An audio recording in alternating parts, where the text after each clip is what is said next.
Hi, I'm Guardbreak1, and this is Midgardy RPG's cool crowdfunding show. I'm here today with Nick Kitts. How's it going? It's going pretty well. So, you're here today to talk about Children of the Beast, right? Oh yeah, it's what we're doing. Well, why don't you tell me a little bit about it? All right. So the standard pitch as things go is it's a tabletop RPG where you're exploring a living world where mountains walk the earth and the moon crawls across the sky. And in it, you play as occult beast hunters who have to work together to stop a spreading corruption from mutating the populace. That's kind of like the base level kind of description of it. That's pretty rad. So, what makes this different from a lot of the things on the market right now? So we're trying to do a bunch of things, and so it can sometimes be difficult to really narrow down the focus. Uh, but probably the oh man, so the first thing is that we're trying to create a game, a role playing game that's focused around exploration, and discovering new things and working together to explore a very strange weird place. And it's something that I don't often see in a lot of role-playing games.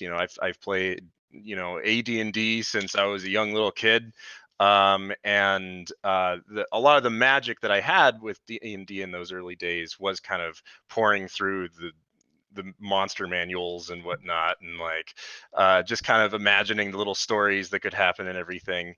And by now I'm just so familiar with D&D that discovery is certainly not an aspect for it to it for me anymore. Like maybe someone in Pathfinder tells me about, I mean, that a Pathfinder campaign happens where some sort of god I haven't heard of shows up, but it's nothing like provocatively new.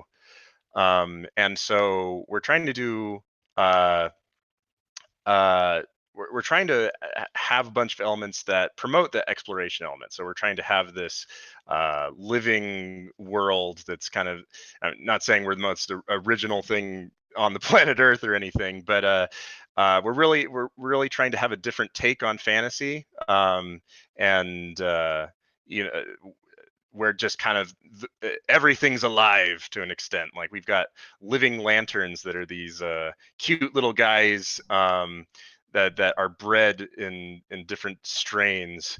That when fed special oils like give off light from their stomachs and stuff, Nice. and and they're like normally dormant with these tiny limbs, and when you feed them, like some like fly right next to you, or some just kind of crawl along the ground. But so we're really uh, so that's probably the number one thing that we're proud of, is like just all the cool little details we put into this living world. um, the other stuff has to do with just streamlining a gameplay, because find it very strange. I've got a big shelf of board games and whatnot behind me, and I find it very strange that tabletop board games and role playing games are kind of separate. And I understand that it's like, a lot of people aren't necessarily fond of role playing, but also I'm not a fan of intense train games, which are like, their own specific genre. Yeah. And I think one of the reasons, besides old TSR marketing, that caused that rift is that role playing games are often viewed as more of like a hobby, uh, than like just games you pick off the shelf and play.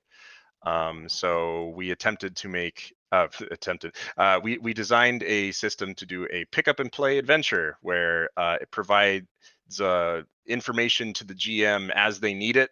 And you can explore the world without having to do a bunch of prep work beforehand.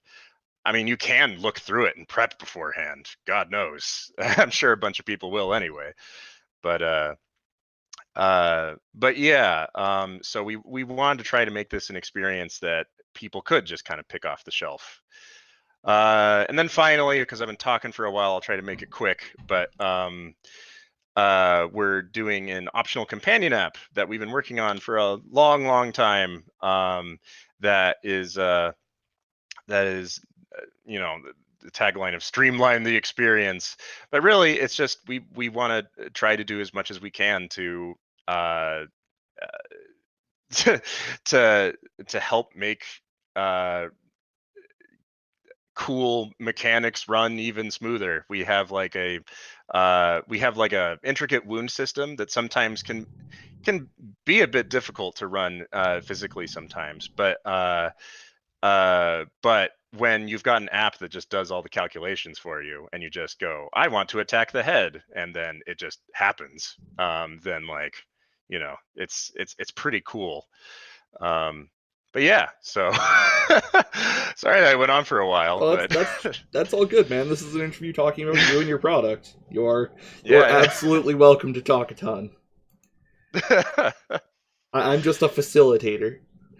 Yeah, yeah, yeah. Oh, that's some pretty cool stuff though. I love the art and the aesthetic of this world and all that stuff. It's Oh man, very we're so proud of our artists. yeah. I almost want to see like kind of Giger-esque in some parts of it. One of our main artists, it she drew a bunch of Giger stuff. That would do it. Yep. Uh, Uh, yeah, no, it's the monster designs are fantastic. I'm just scrolling through the Kickstarter and there's some cool stuff here. So why don't you tell me a little bit about the we focused on the world. Why don't you tell me a little bit about the player characters? all right. So we've got a pretty interesting character creation system, or I guess I should say class system. We call it the discipline system because we don't want people to think of it as standard classes, because it does play a bit differently. One of the main reasons is that it, it's it's it's a system where you're expected to multi-class in a sense. Each discipline is not a particularly large like path of progression that you can go through. You'll get to the end fairly quickly, um, but uh, but you're but they're almost like I guess you could think of them almost like feat trees from like 3.5 or something, where each discipline is like rounding out a certain aspect of your character. Sometimes it's like combat related, like we have one that enables you to dual attack with multiple weapons and not be crap at it. Um, and there are just other utility based ones, like we have the linguist that allows you to more easily speak with the various creatures of the wilds and foreign cultures and whatnot. And we actually really try to push language as an interesting tool in the world and everything. That's cool. Yeah, language tends to get overlooked in most tabletop RPGs. Like you have common, and then like sometimes you run into a script in Infernal or Draconic, and that's about it. Yeah, yeah. Not to mention that like I was always the kid that's like, you know, I want to speak infernal, and then like the DM would be just like, okay, how do you speak it, like how did you learn it? And I'd be like, I don't know, I wanted to. Went to the library. Yeah, just check out the book on the Dummy's Guide to Infernal. Yeah, Yeah. pull up Duolingo or whatever. Yep. Uh, so hmm. What inspired you to create this project? um oh uh I'm not sure if there's an easy answer to that one, really. uh There never I is. Go mean, nuts. yeah, it's a culmination of a lot of efforts. I mean, we've been working on this for like over 5 years now. But uh I'd so So I will say that probably a lot of the aesthetic inspiration comes from a combination of working with cool artists and just my particular love for stuff that I actually couldn't put an exact finger on it until until someone actually commented um, that the art looks grotesque but oddly beautiful, Yeah, and absolutely. that's totally what we're going for. Like the goal is not to gross you out. Um, it's just to be, uh, I mean, sure, provocative, but like, but hopefully it also just kind of has an air of like there's more going on here than just some weird creature with its ribs sticking out or something, you know. Always want to have like an underlayer of just questions going on in people's heads. Yeah. So I'm looking at the chart of the Flanox and its various damageable parts. Yes. That's super cool. I love that kind of stuff. Do you have any kind of system in the book as it is for DMs creating their own monsters, like a point system or something, or is it just So we've got a template system where basically based on what body type your monster is, we have an easy template that you can use. So for example, like, you know, a humanoid template kind of thing, where these are the base stats for a humanoid, and then there are little modifiers you can do to them based on how powerful or how weak you want to make the creature, or how large or how small. Um, that's the easiest way. That being said, you can make a creature from total scratch by just custom making each body part. Uh, it's kind of a pain, though. I'll be honest. Like, you spend a long time thinking about these things, and like for example, uh, having if you have something that, like, I don't know, has has four arms or something like that, and you have to decide whether to count that set of arms as like a group that can all be attacked, or whether they're each individual arms that you can individually target. And just I much prefer like leaving that design space to myself. But then again, there are tons of highly dedicated people out there who are willing to go through that work, so it's entirely possible. cool? Yeah, because I know that's something that can be kind of a pain in some games. Is you have all this cool stuff, but like you're stuck with just the book and that's it. Um, Hmm. I mean, not that's a bad thing necessarily.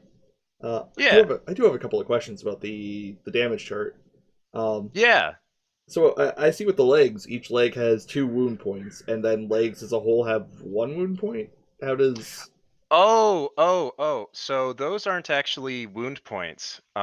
Those are aim penalties. Oh, So you can choose to aim for a body part as like a whole set. So for example, when you aim for the legs of the Flownox, all six legs are targetable in a sense. Like so if you say I go for the legs, you'll hit a random leg, you know. But you can also target a specific leg, because as a part gets more damaged, it becomes more beneficial to hit that same part. And uh, so we've got like an aim penalty system where depending on where you aim, you have a certain amount of dice taken, well, more like reserved, to the side. Um, aiming for a smaller body part is harder, but it doesn't actually reduce your overall chances of hitting the creature. Instead, when you aim for a body part, you reserve a certain amount of dice to the side, roll with your remaining ones, and then if you hit, great. If you don't hit, instead you partially hit, which means you hit a random body part that was not one you were intending to hit, at a slight damage penalty. So We thought that was a much more interesting system than just making people whiff all the time. So Yeah, absolutely. As somebody who tends to play like martial characters in D&D, it sucks when your turn is miss, miss. All right, who's next? yeah, yeah. All right, Um, that's cool. yeah. Um, actually, that leads in nicely. Why don't you tell me about the mechanical aspects of Children of the Beast? You mean like the dice mechanics? Yeah, Yeah, sure. Honestly, it's a pretty simple system. It's not like anything overly, you've got like your, um, oh, I forget, the one the Star Wars system does. the You know, newer one. Yeah, yeah, yeah, I forget their generic name for it. Like, Genesis, I believe. Genesis, that's it. Like they have their whole like narrative dice and everything, and they're all customized and everything. Ours is much simpler than that. It's basically that as your skill increases in a particular skill, like acrobatics or offense or what have you, you can have 1 to 5 20-sided dice in that skill. And then you roll them all and you take the highest from it. So you could almost think of it like a spin on the advantage disadvantage system of fifth edition. Um, and and so basically, what that means is that as your skill increases in a particular thing, your chance of consistently doing better increases. Obviously, your potential does not increase because the highest you can roll is a 20. However, you also get a bonus that is added to your roll from one just attributes. So, we've got 4 major attributes and they give a bonus +1. The highest it goes is +6, and that's like super late game. So it's not anything too crazy. Um, and you can also get specialties, which are neat little like subcategories of a skill. And we have a pre-made list of specialties, like there's jumping for acrobatics or something. But we also make it so you can just make them up. Like it's a role-playing game. Have fun. And so you could do like athletics parkour or something like that. And so whenever you're doing a parkour related action and your GM approves of it, you get an additional bonus depending on how many levels you have in that specialty. That's cool. So basically, your attribute, like I'm looking at the example Yeah. right now, your spirit attribute would just give you the bonus, like the numerical bonus, and then Yeah, your points and influence would give you the extra dice, make you more exactly.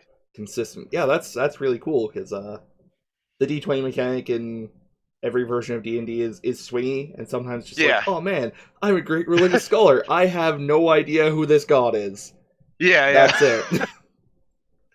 And the guy yeah. beside you is like, "Oh yeah, it's Jormungandr, the World Serpent, dude. Duh."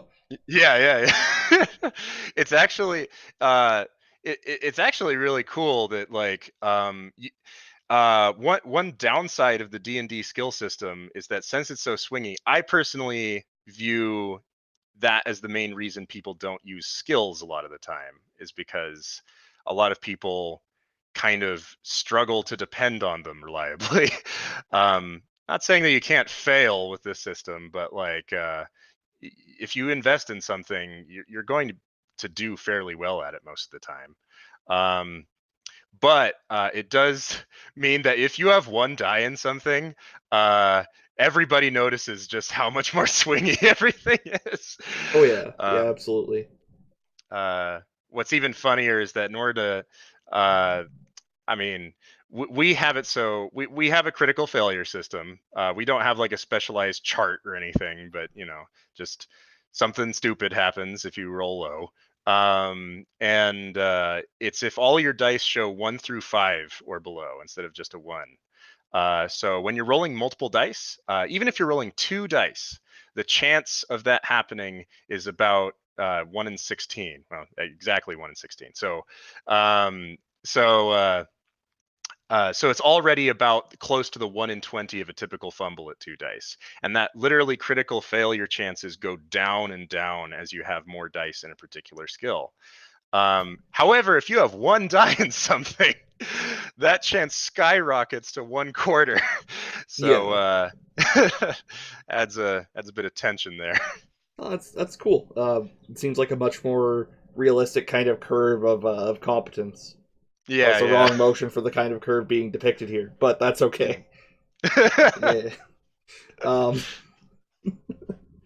yeah, that's cool. It looks like you guys have done a lot of work on the mechanical aspects of the system and making it functional as a game in itself. Beyond like here's a really cool universe, Oh yeah. which I deeply appreciate. I am a statistics. Oh, I love statistics so much that like I honestly get really sad when playing a lot of role playing games sometimes. Yeah, uh, that's fair. The math can often be bad. uh, I've done a couple of courses on like world geography and stuff, so looking at fantasy Mhm. maps hurts me. Oh yeah, yeah. Or like reading about how that like the history of a town or something is just like that makes why the fuck is there a town here? Yeah, it's just like there's no form of trade here. Like they What have do they no eat? natural What do resources. they eat? What do they eat? Actually, that's a good. What do people eat here? And is the answer everything? uh, yeah. I mean, I definitely say that. Um, well, it depends. Is the more earnest answer. It depends on how safe that particular society has managed to make themselves. So if they are not attacked or bothered often, then they can start having more advanced farmland. So they can actually develop an agricultural society, which helps tons and tons with development of culture and whatnot. You need to settle down in order for that stuff to develop. Um, Not saying that everything's like tribal outside, but Yeah, you know. some people are still working on. However, Yeah, sorry. no, no, go for it, go I for was it. gonna say some people are working on trying to farm that giger wheat. Yeah, Yeah, that Giger wheat. Oh God! Luckily our wheat doesn't have eyeballs growing off of it or scream when you cut it. well, the corn has ears, so It's true.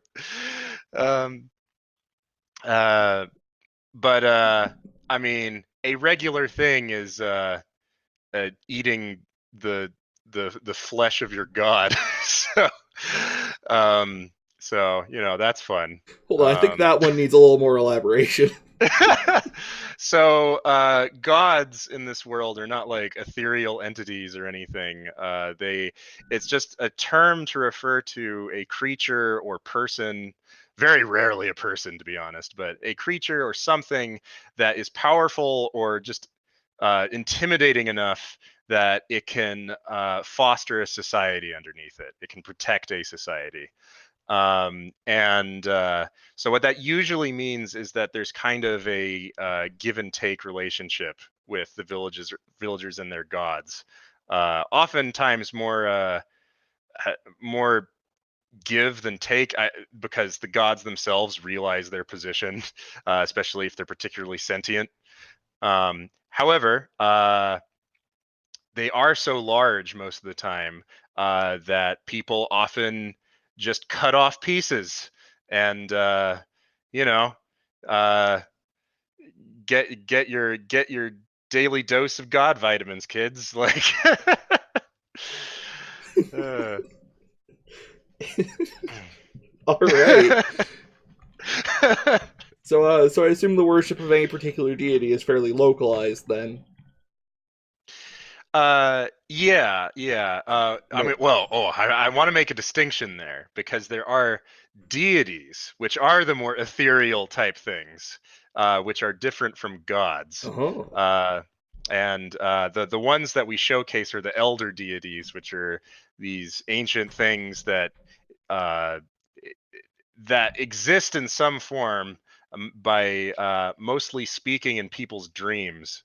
And humanity, for whatever reason, as they start to as certain types of creature become more and more sentient, some of these elder deities might start to speak to them.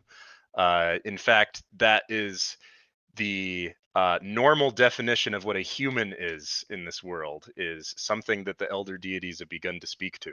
Hmm. And so developed cultures and everything start to sprout when the elder deities start communicating with a species. That explains a lot Um, of the character art. I was wondering. yeah. Yeah, we have got like lizards and rock people and cat people, and really want to do moth people someday. But anyway, uh, but they are all considered human, part of humanity. However, they are not blood related in any way. Right. That that checks out. Look at the like freaky rock crystal dude. That's the one beside the monk. That's Yeah, good. I like that. yeah. Oh, those guys are fun. They have a neat little quality where they are technically immortal, in the sense that they don't breed sexually. Instead, they grow clones inside of their chest, sometimes multiple. And when they come of a certain age, or when they are killed, the clones burst out of their chest and retain some of the memories of the previous life. And so there are entire villages of those Arakas, which they're called. There are entire villages that have memories of at one point being the same person. Um, and so, uh, That's super cool. identity is like a really cool character thing to explore when you play as an Araka. Because you still want to have a personal identity, and you're really trying to identify, who are you, Yeah. This is this is really cool, honestly. Um it seems like you've got both a very good it seems like you've got a good setting team, a good art team, and good mechanics, and it's rare to have all three in a single project. Um no offense to the many Sometimes we people go I've a bit dealt with, but overboard on mechanics. I mean that's why you have the companion app now. Yeah, exactly. You're just like looking at your mechanics one day and you're like, we need a smartphone app to deal with this. Eh.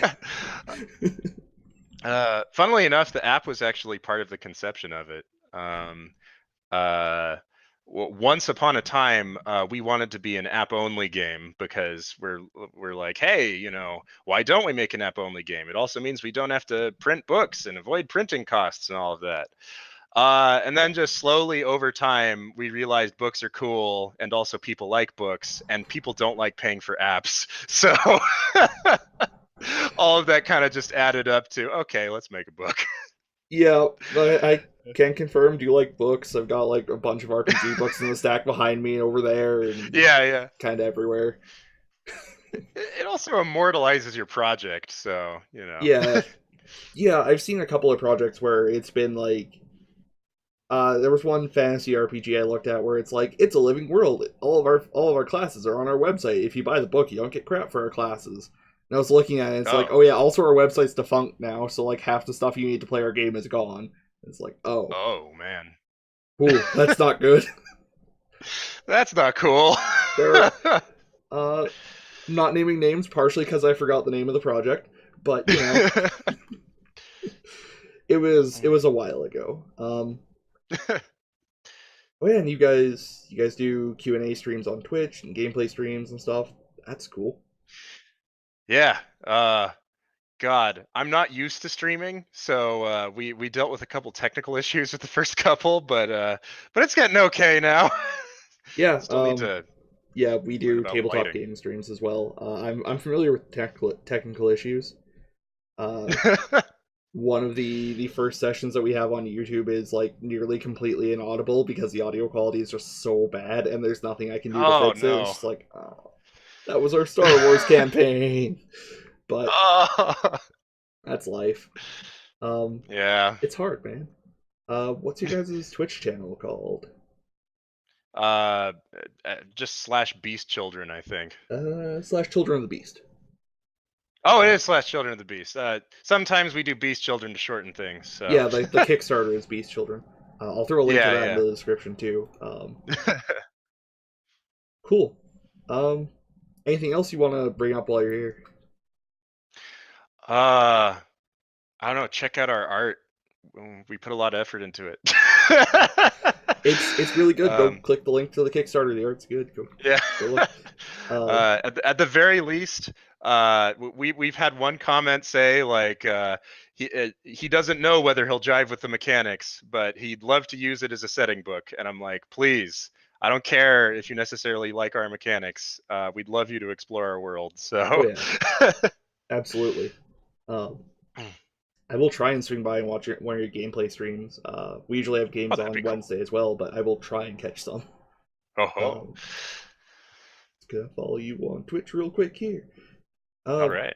I do have one question for you Sure, before I sure. let you go. What's your cat's name? Only one question. Oh my god. Well, well, that's the big one. Uh, Yeah, yeah. what's your cat's name? Oh, right. So he's not my cat. He's our graphic designer's cat. His name is Pixel. Um, and he is also with his brother Crash, who is not a naughty boy despite the name. He's actually named after Crash Bandicoot, but he is actually incredibly timid and would never break anything unless he was dumb, which he often is. But uh, but Pixel is a smart boy who is so motivated by food, we were able to get him in that picture uh, without Nice. too much issue. Yeah, I've seen more of them kind of on patrol behind you a couple of times. Yeah. Oh, Yeah, really? yeah. Oh boy. I think twice I've seen one doing the laps. The kind of patrol Uh, posture they get in with the head down, the like yeah, stalking. yeah. Yeah. Oh god, they don't like this foreign computer stuff. Oh boy. Well, yeah. This is a super cool project. If you ever need an extra player for a gameplay test, hit me up. Uh, Oh man. but yeah, it was great talking to you, Nick. Yeah. Thanks so much. Yeah, and for everybody at home, have a good night.